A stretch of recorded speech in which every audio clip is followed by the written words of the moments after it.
засгийн салбарт өөрчлөлт, реформ хийхгүй болохгүй болжээ. Энэ бол авиа компаниудад том ач холбогдолтой л даа. Манай хоёр талын хөршийн мөн бол зах зээл бол асар том. Нэг цагт 400 хүнд үйлчлэх хүчин чадалтай.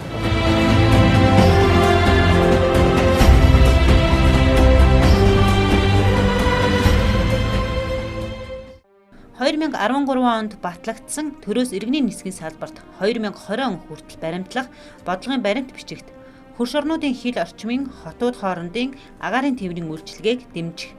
Хөрш зэрэгэлдээ Оросын холбооны улс болон Бүгд найрамдах Хятад ард улстай агаарын тээврийн хамтын ажиллагааг өргөжүүлж Монгол улсыг энэ хоёр улсын хооронд агаарын тээврийн транзит үйлчилгээний төв болох чиглэлийг баримтлах.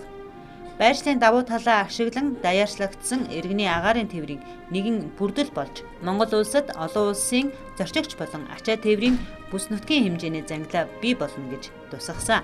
Энэхүү ажлыг хэрэгжүүлэх зорилгоор хөрш орнуудын хил дагуух хот хоорондын агаарын тээврийн үйлчилгээг нэмэгдүүлэх, үндэсний авиа компаниудын эдийн засгийг чадахжуулах, ач холбогдолтой транзит үйлчилгээний зал байгуулах их ажил Чингис хаан олон улсын нисэх буудалд өрнөж байна. Манай улс газар зүйн байршлын хувьд өрөнд орныг холбосон транзит үйлчилгээний төв болох боломжтой. Тиймээс транзит залыг байгуулснаар Оросын холбооны улс, Бүгд найрамдах Хятад ард улс цаашлаад Аз Европыг холбосон худалдаа тээвэрлэлтийн дөт зам бий болж зорчигч болон ачаа тээврийг дамжуулан тээвэрлэх боломж бүрдэх юм а. Иргэний агаарын тээврийн салбарт 2012 оноос хойш эдийн засгийн бас тодорхой нөлөөтэйгээр арай хүн зорчигч цөөрөх, урсгал багасах тийм үзэгдлүүд, тийм байдал болж байна. Үүнтэй холбоотойгоор иргэний засгийн салбарт ерөөсөө бүрэн реформ, өөрчлөлт хийхгүй болохоо болсон л доо. Өөрчлөлт, реформ хий гэсэн санаачлаг төслийг иргэний засгийн ерөнхий газрын дарга Эрдэнэлэг санаачлаад иргэний засгийн салбарт хэд хэдэн шинэ төслийг хэрэгжүүлж эхлээд үүний хамгийн нэгдүгээрт транзит гэсэн төслийг хэрэгжүүлээд одоо дуусах шатандаа явж байна. Тэгэхээр энэ одоо манайд энэ онгоцны Чингис хаан олон улсын бодол маань транзит залтай болж байна л да. Энэ бол авиа компаниудад том ач холбогдолтой л да. Яг тэгвэл энэ транзит заалгүй байсан учраас бид бас энэ Оросын холбооны улс болоод зүүн Азийн чиглэлээс дамжуулж одоо буудлаараа дамжуул тээвэрлэх юу бол их бас учир дутагдaltaй байсан.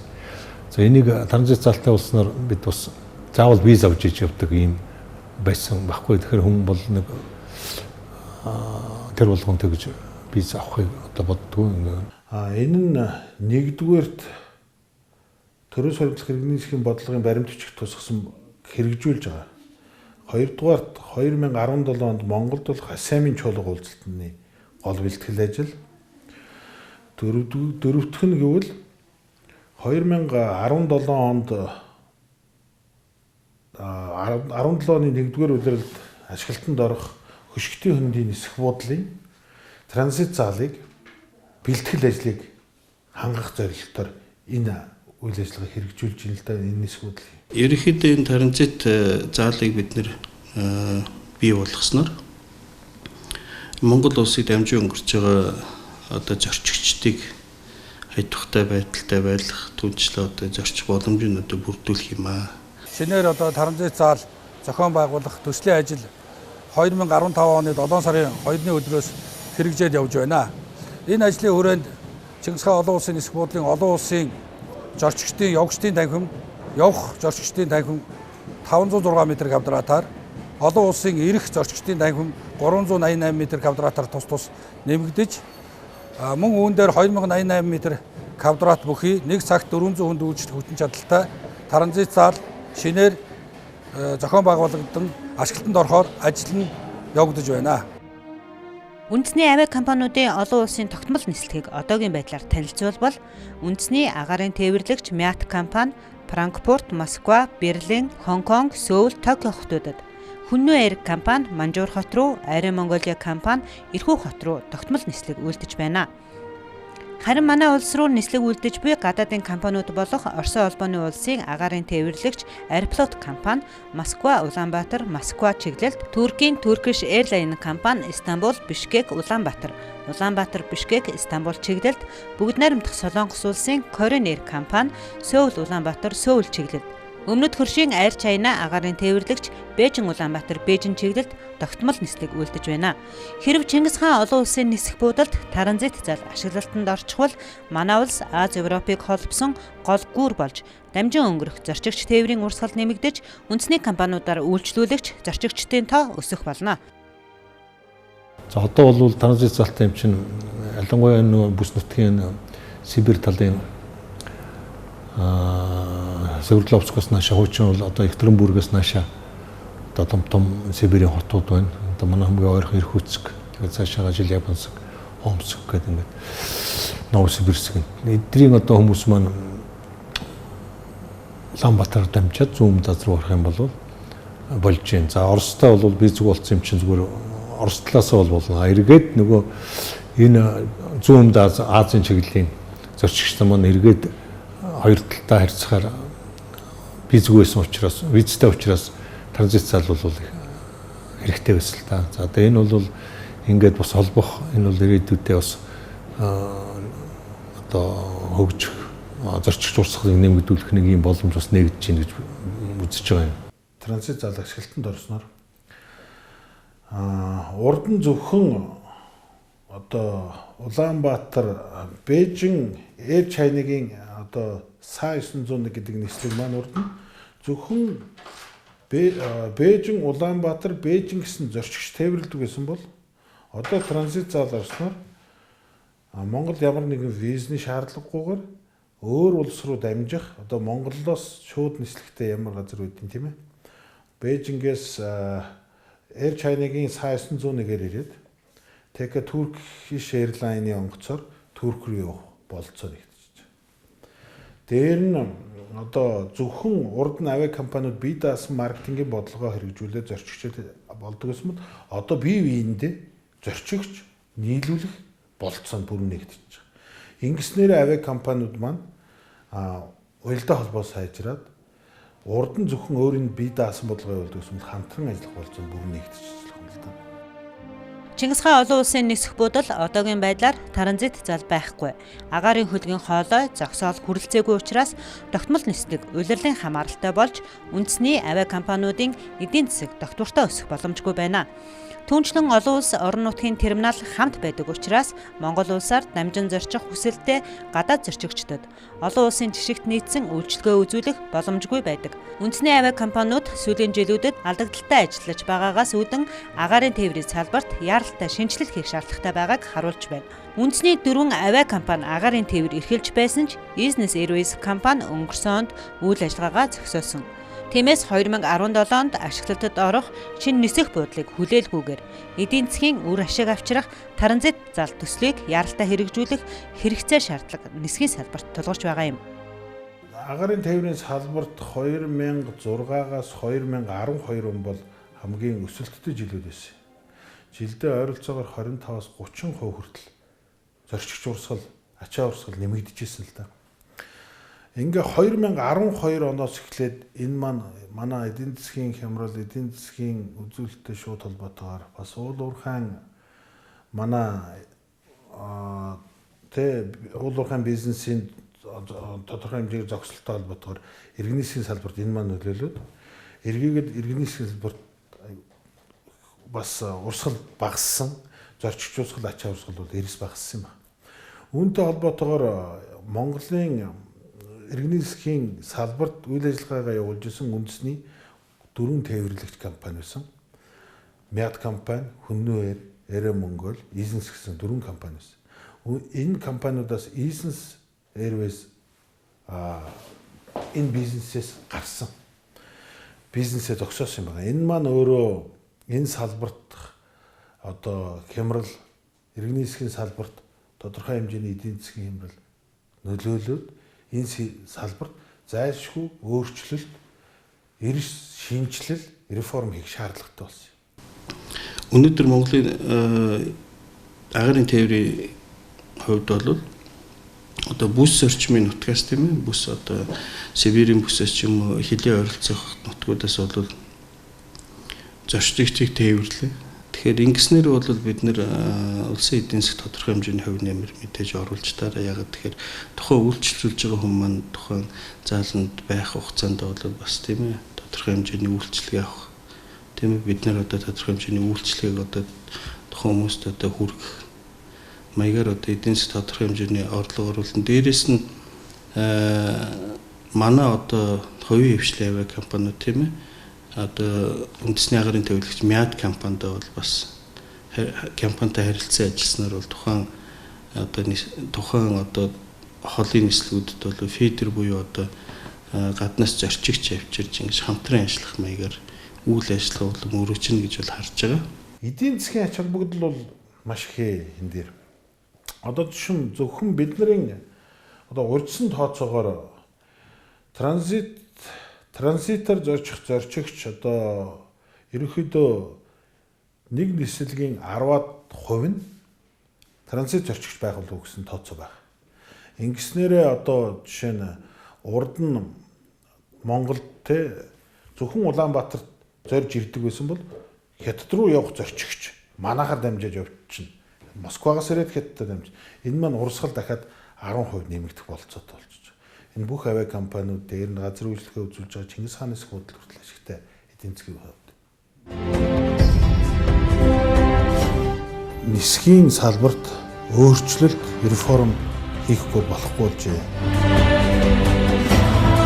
Энэ бол авиа компаниудад том ач холбогдолтой л даа. Манай хоёр талын хөршийн мань бол зах зээл бол асар том. Нэг цагт 400 хүнд үйлчлэх хүчин чадалтай.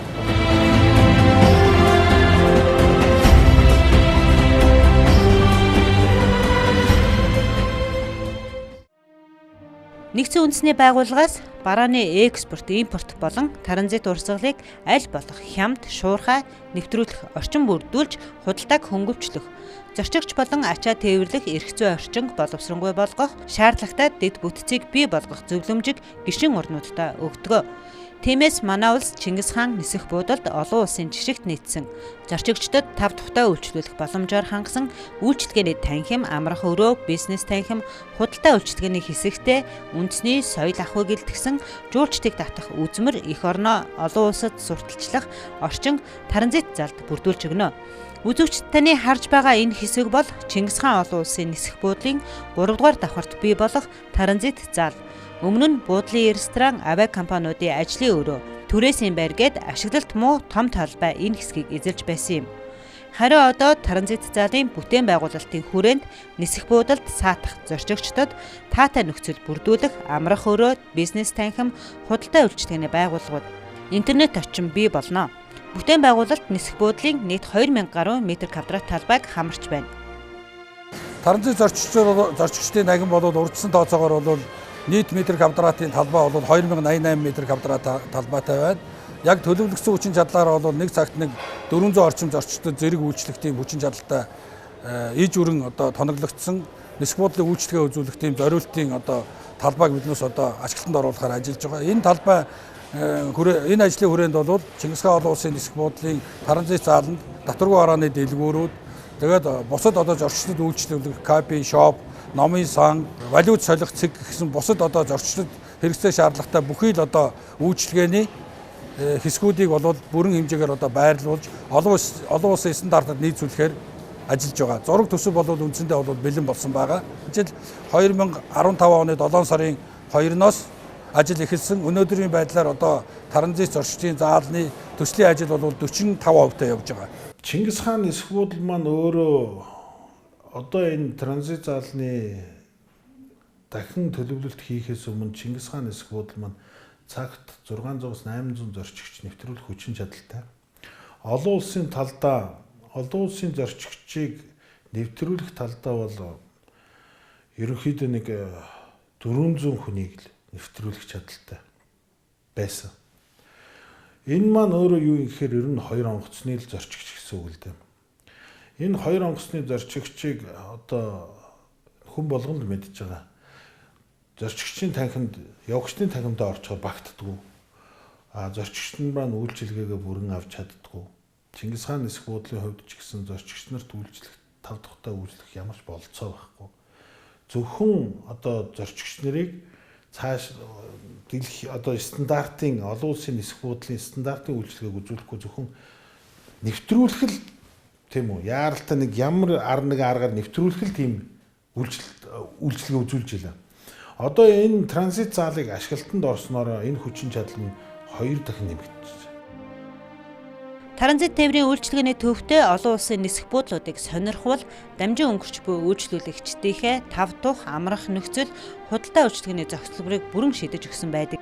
Тухайлбал Европ, Австрали, Аз, Африкийг холбосон агаарын транзит тээврийн хамгийн том зангидаа болох Сингапур улсын олон улсын нисэх буудал нь чанартай үйлчилгээг зорчигч нислэгийн компаниудад үзүүлэн транзит тээврээс ихээхэн хэмжээний орлого олдог байна.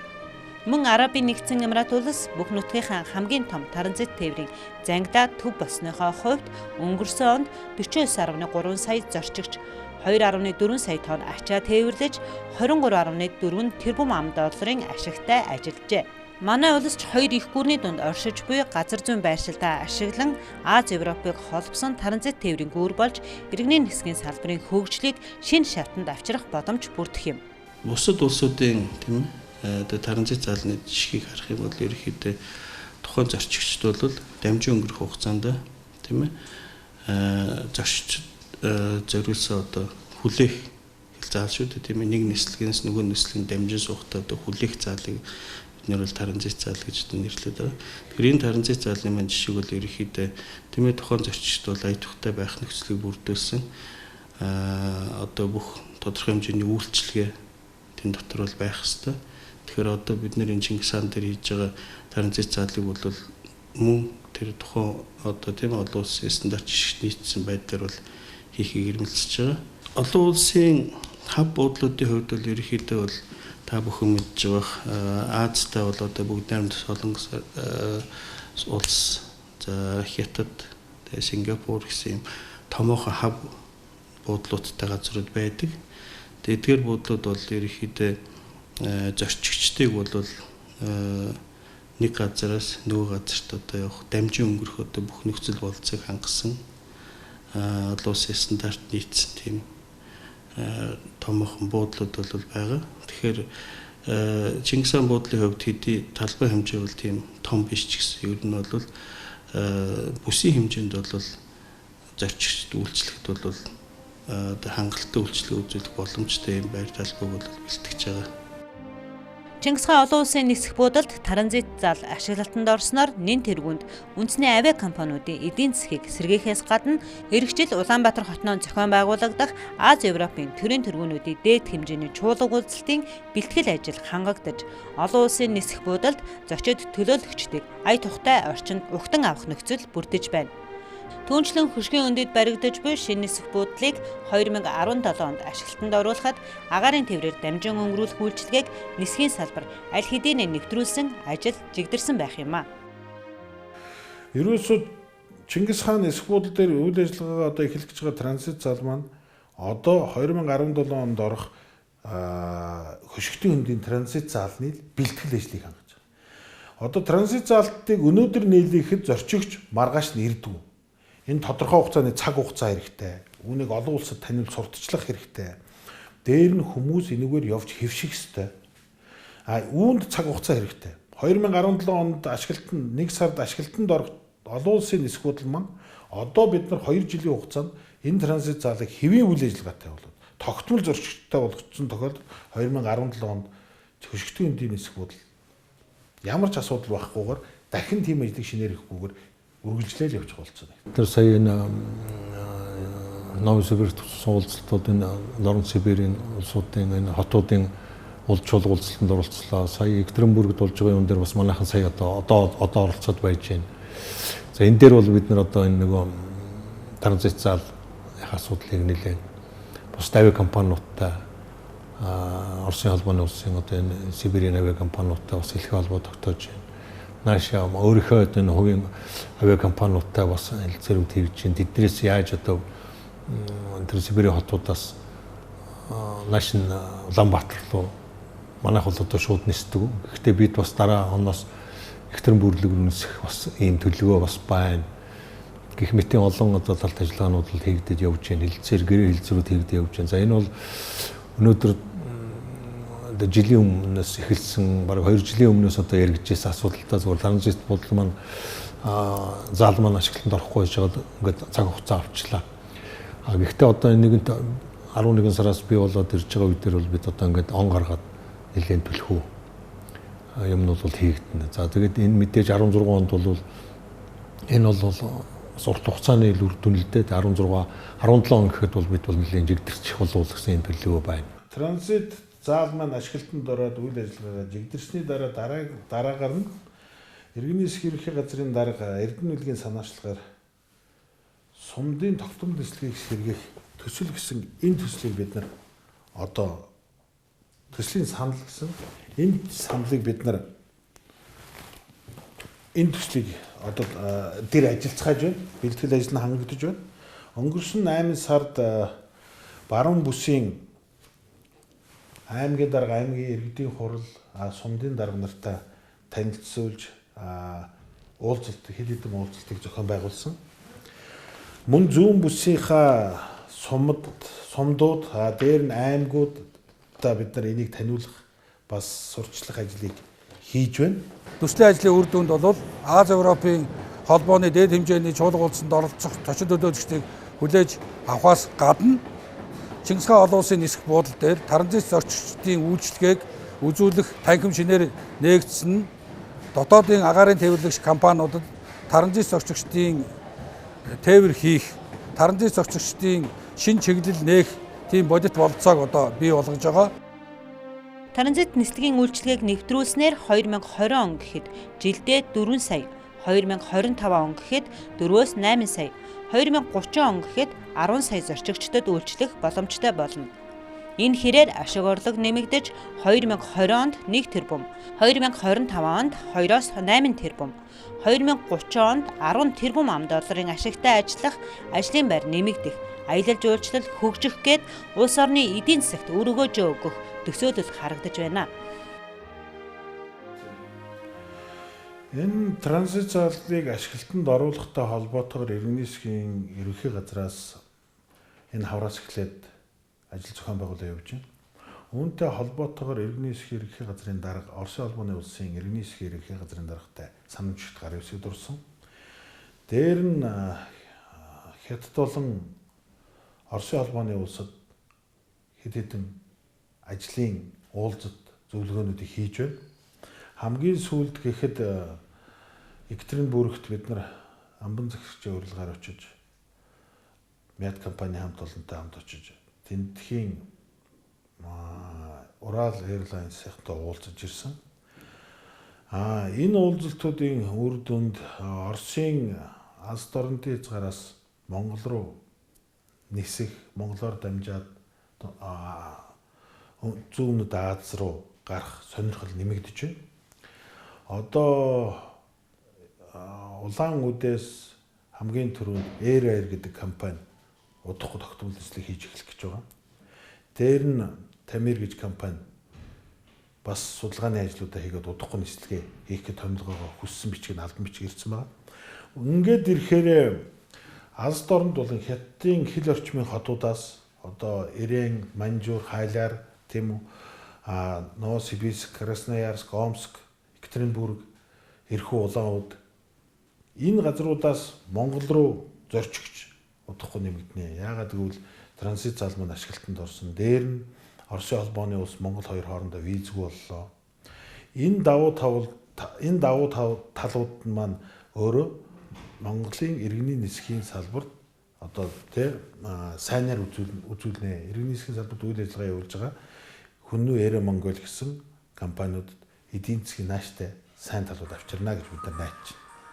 Манай одоо хоёр хөршийн хувьд тийм ээ бүгд найрамд хятадаар бас Оросын холбооны улс бол биднийг тойроод байгаа нэлийн томоохон зах зээл. Тэгэхээр эдгээр зах зээлд бол бид оролцохтой бол транзит заалыг байгуулах хэлбэрээр оролцох нь бол эдийн засгийн хувьд бол их ач холбогдолтой байх үндсэлтэй.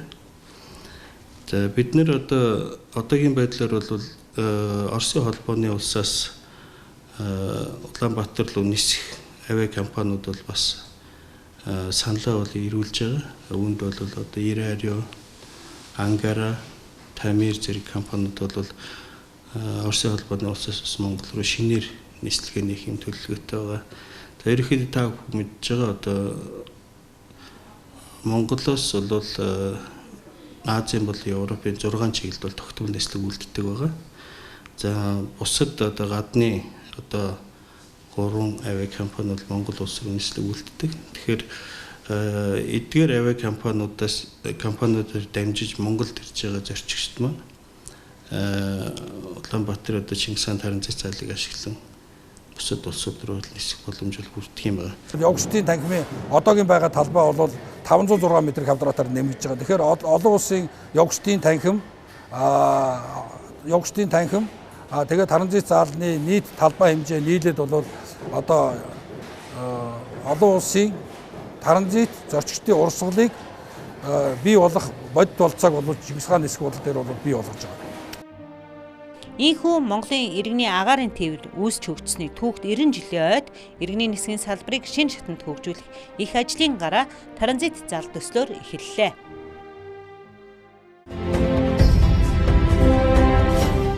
Нисгийн салбарт өөрчлөлт, реформ хийхгүй болохгүй болжээ. Энэ бол авиа компаниудад том ач холбогдолтой л даа. Манай хоёр талын хөршийн мөн бол зах зээл бол асар том. Нэг цагт 400 хүнд үйлчлэх хүчин чадалтай